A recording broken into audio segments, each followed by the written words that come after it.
ಬ್ರಿಟನ್ನ ಕರಾವಳಿಯ ಐಸ್ಲ್ of white ಬಿಳಿ ದ್ವೀಪದ ಬಿಳಿ ತರಬೇತಿ ವಿಮಾನವು ಉದುರಿ ಬಿದ್ದ ಕಾರಣ ಅದರಲ್ಲಿದ್ದ 3 ವೈಮಾನಿಕರು ಸಾವು ಕಂಡಿದ್ದಾರೆ.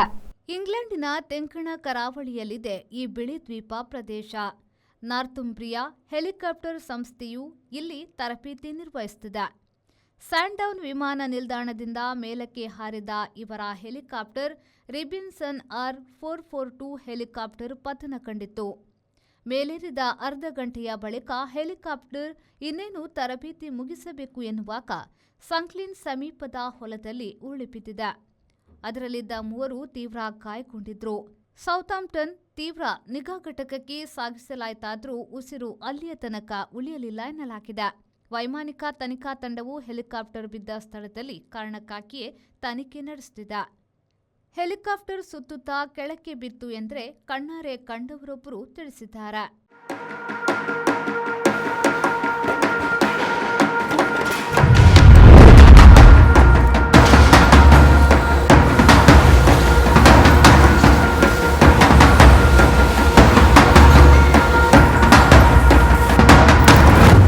Friends Winner and Ply, Industrial Area, Baikampadi, Mangaluru.